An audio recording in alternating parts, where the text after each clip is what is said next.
Welcome back. We're going to be making a circle graph. So we're going to go through the instructions on how to construct a circle graph. And so we're going to begin. Let's put down circle graph at the top. And if you want to kind of see where our example is coming from, we're going to be working from an example on page 498 in your book. And first of all, just have you write this down on your sheet. A circle graph is equal to 360 degrees, which would be 100% of the graph. And so we're going to use a compass, and the most important thing with your compass is make sure that you mark a center point and keep your finger on that center point. And then we're going to make a circle that kind of fills our page for right now, just because it's big enough so we can see it. So I'm going to go out and make it like about a 2-inch radius, and you have to kind of get it through kind of hold the center with one finger and move your pencil around, and you might have to move your paper a little bit, but hold that center spot. Oopsie daisy. Sometimes it helps to take the fringes off of the paper too, because it might slide a little bit easier. And then as soon as we have make sure we have our center mark there, keep that spot, and then take our straight edge and we're going to draw a ray so that we can get started and marking our graph. So there's drawing the circle graph. It's kind of a nice size to work with, so that's kind of good. And we're going to use 3 examples. We're going to say, okay, we want to mark our circle graph with one portion being 3/10, and the second portion is going to be 1/2. We're going to take these 3 fractions, and the third fraction is to be 1/5. And what we want to do is we want to illustrate what part of the circle graph that's going to be. So if we have 3/10, a couple different ways we can do this. We can turn it into a fraction with a denominator of 100. So in this case, how to get a common denominator of 100, we could say, well, 10 times 10 is 100, so 3 times 10 is 30. And in this case, 2 times 50 is 100, so 1 times 50, of course, is 50. And we have 5 times 20, of course, is equal to 100, so 1 times 20 is 20. So there we have examples of if we 100%, what portion would we draw our graph. Now in order to find the degrees, each 1 degree, I'm going to put this at the top of your paper, 1 degree on the graph, or excuse me, 1% on the graph is equal to 3.6 degrees. So about 3 to 4 degrees on your graph, which is not very much. So 1%, which would be the whole graph, is equal to about 3.5 or 3.6 degrees. So what we could do is we could take our percent here we have, so this would be 30%, and if we multiply that times 3.6, and you can stop and do this on a calculator if you want to. So 3.6, I'm going to slide this over here so you can kind of see both at the same time.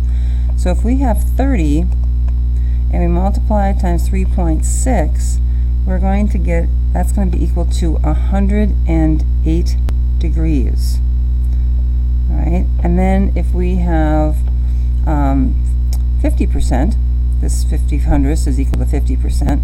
So 50% times 3.6, because again, for every 1% it's equal to 3.6 degrees. So 50 times 3.6 is equal to 180 degrees.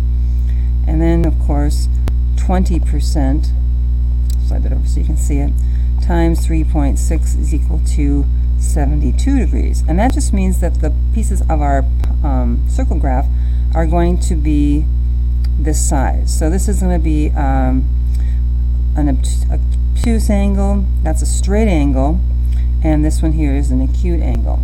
So now let's go to draw this. So very simply, to get started here, to continue with this one, our first one is 180 degrees, and 180 degrees is a straight line. So we're just going to basically continue our ray all the way through. We're going to cut our circle in half, which is actually the diameter.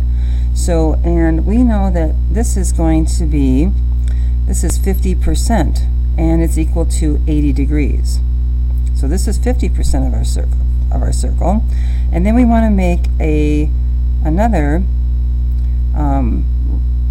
angle that is 108 degrees. So we can take our protractor and we're going to line this up on our circle. We're going to take our protractor, and there's our zero line, and we're going to mark it at 108. So go from 10 all the way past 90 to 100. 108 would be about right there. So again, going from 0, 10, 20, 30, 40, 50, all the way past 90 to about 108. So I put a little mark there, and then we're going to draw this angle. So now we have an angle that is 108 degrees, but it is 30% of our circle. So 108 degrees, but 30% of our circle. And then we have one piece of pie left over here, one angle left, and so we can measure this to check, but the measurement should be 72 degrees. So if we do that, we can just lay it over the top and check, and yep, we're right, pretty much spot on at 72 degrees. So 72 degrees is 20% of our circle.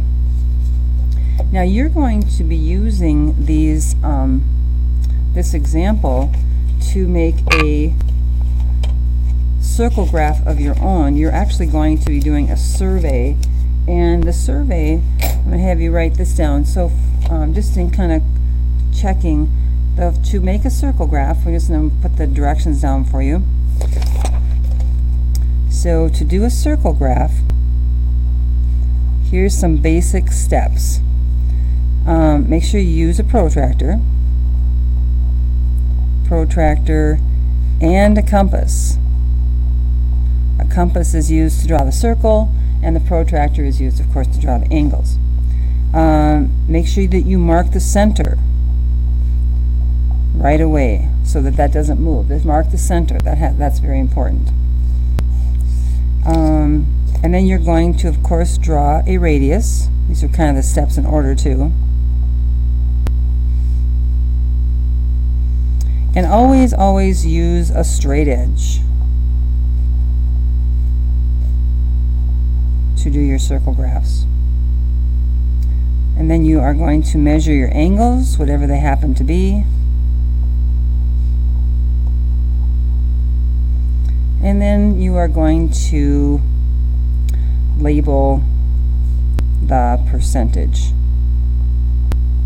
You don't need to label the degrees, of course, because the degrees is the chunk of the circle graph that we're talking about. So you only label the percentage, or you might label what this graph is about. And all graphs, circle graphs, have a title, so make sure you put a title on your circle graph, and we'll go from there. So we're going to stop right there, and then we're going to give you some directions to how to apply making this circle graph, because you're going to be doing a little survey, and we'll show you how to do that.